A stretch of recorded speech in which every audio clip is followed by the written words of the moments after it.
ఇవాళ సాయంత్రం పవన్ కళ్యాణ్ గారు రాజమండ్రిలో ఒక చిన్న కామెంట్ చేశారు. సార్, నేను పుట్టింది రాజమండ్రి, పెరిగింది రాజమండ్రి.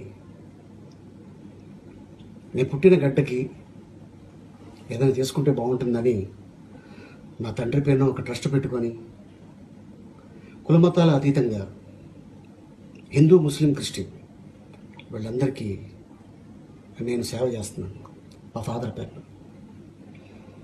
అంటే మేబీ ఆ టైంలో నా గురించి మాట్లాడాలని ఆలోచన మీకు రాకపోయినా మీ చుట్టుపక్కల ఉన్నోళ్ళు ఎవరో ఒకళ్ళు గ్యారంటీగా మీకు గిల్లుంటారు. ఆలీ గురించి ఒక కామెంట్ చేసేయండి, రాజమండ్రి కదా బాగుంటుందని చెప్పుకుంటారు. వేరే ఏ జిల్లాలో మీరు నా గురించి కామెంట్ చేసినా నేను ఈ వీడియో పెట్టేవాడిని కాదు సార్. ఎందుకంటే చిరంజీవి గారు వేసిన బాటలో మీరు వచ్చారండి. నా బాట నేనే వేసుకున్నా, ఆ బాటలో నేనే నడిచా. నాకు బ్యాక్గ్రౌండ్ సపోర్ట్ లేదు. పుట్టింది పెరిగింది రాజమండ్రిలో. చెన్నై వెళ్ళి 15 సంవత్సరాలు అంటే ఫుడ్ కోసం వెళ్ళాను, ఎలా బతకాలి. కానీ నాకు చెన్నై జీవితాన్ని ప్రసాదించి నా చుట్టానికి మీరు టికెట్ ఇచ్చారంటున్నారు. నేను మిమ్మల్ని వచ్చి అడిగానా? పోనీ ఇచ్చే ముందు మీరు నాకు నేను అడిగారా? అడగలేదు. అది ఎలా చెప్తారు సార్? అంటే చుట్టమకే నేను టికెట్ ఇచ్చినప్పుడు ఆలి అడిగితే నేను ఇవ్వనా అని. మీరు ఏ రోజైనా నా నెంబర్ మీ దగ్గర ఉంది, ఒకటే నెంబర్ 12 సంవత్సరాల నుంచి 14 సంవత్సరాల నుంచి ఒకటే నెంబర్ మెయింటైన్ చేస్తున్నాను అంటే మీ ఫ్రెండ్స్ దగ్గర కానీ లేకపోతే మీ ఉన్న చుట్టుపక్కల వాళ్ళ దగ్గర నా నెంబర్ ఉండదా సార్? ఏంటాలి ఇలాంటి డెసిషన్ తీసుకున్నావు, నేను పార్టీ పెట్టా, నా పార్టీలోకి రా అని ఏ రోజైనా మీరు అడిగారండి నన్ను? అడిగినప్పుడు ఎందుకు సార్ ఇంత పెద్ద కామెంట్ చేయడం? ఈ విషయాల్లో నేను చాలా బాధపడుతున్నాను sir. I'm sorry. Thank you so much sir. ఇటీవల మధ్యకాలంలో ఒక ఫంక్షన్ జరిగింది రాజమండ్రిలో.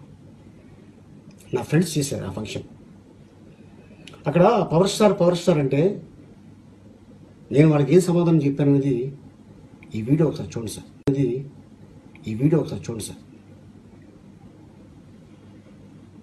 అక్కడికే వస్తున్నా.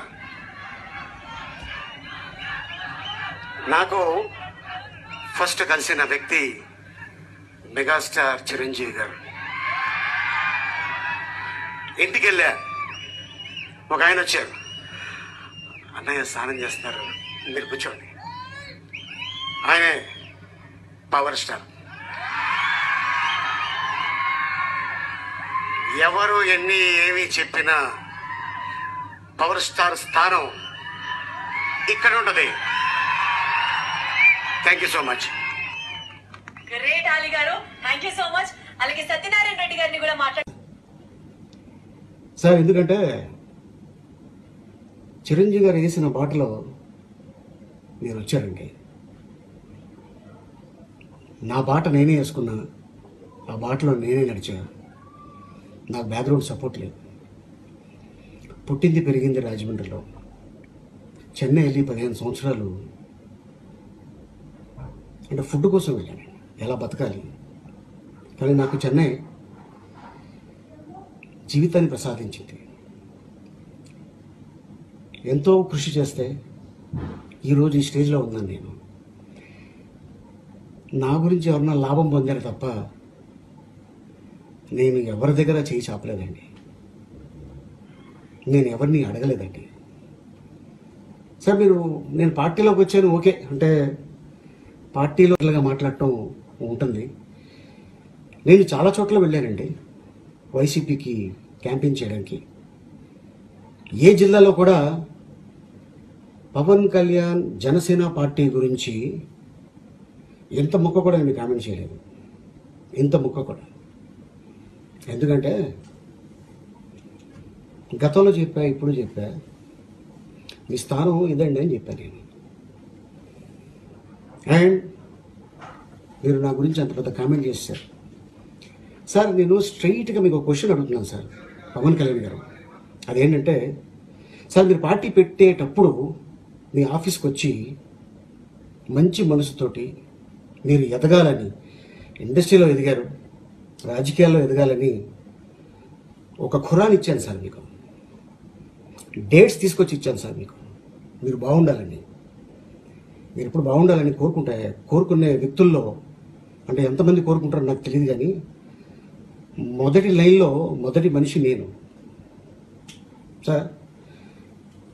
మీరు ఒక పాయింట్ చెప్పారు, నేను ఆలీ కష్టాల్లో ఉన్నప్పుడు సాయపడ్డాను అన్నారు. ఏ విధంగా సాయపడ్డారండి మీరు నాకు? అందరినీ కూడా మనసు బాధ పెట్టేలాగా ఇంత ముక్క కూడా నేను చెప్పను, కానీ ఈ రోజున రాజమండ్రిలో మీరు ఆ మాట అంటాం బాధేసింది సార్. చింతిస్తాను సార్. ఇప్పుడు వైసీపీలోకి వెళ్ళటం తప్పేంటండి?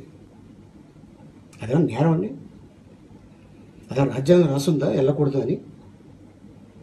అంటే నాకంటూ ఒక స్వేచ్ఛ లేదా? నేను ఏ పార్టీలోకి వెళ్ళకూడదా? క్యాంపింగ్ చేయకూడదండి? మీ గురించి ఏదన్నా నేను గట్టిగా మాట్లాడాను ఏదైనా స్టేజ్ మీద, మీకు కంప్లైంట్ వస్తే మీరు నా గురించి కామెంట్ చేయాలి అంతే తప్ప రాజమండ్రిలో కామెంట్ చేయడం నేను చాలా ఫీల్ అవుతున్నాను.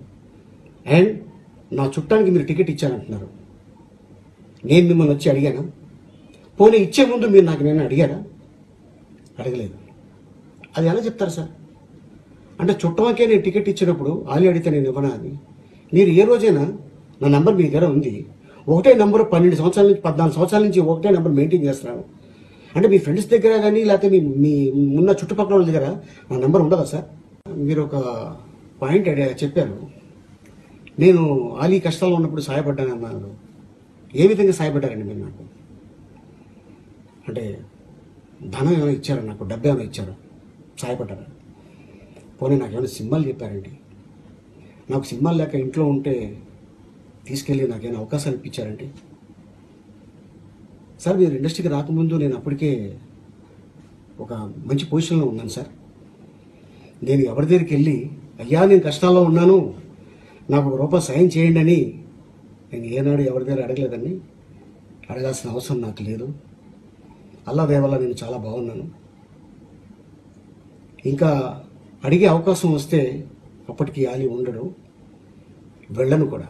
ఆకలితో చచ్చిపోతాను తప్ప ఇల్లి అమ్మ దేహి అని అడుక్కునే స్థితికి నేను లేను సార్. మీకు తెలుసు నేను కుటుంబాన్ని ఎలా చూసుకుంటాను. నేను ఎవరిని కూడా మనసు బాధ పెట్టేలాగా ఇంత ముక్క కూడా నేను చెప్పను, కానీ ఈ రోజున రాజమండ్రిలో మీరు ఆ మాట అంటాం బాధేసింది సార్. చింతిస్తాను సార్. ఇప్పుడు వైసీపీలోకి వెళ్ళటం తప్పేంటండి? అదేమన్నా నేరం అండి? అదే రాజ్యాంగం రాసు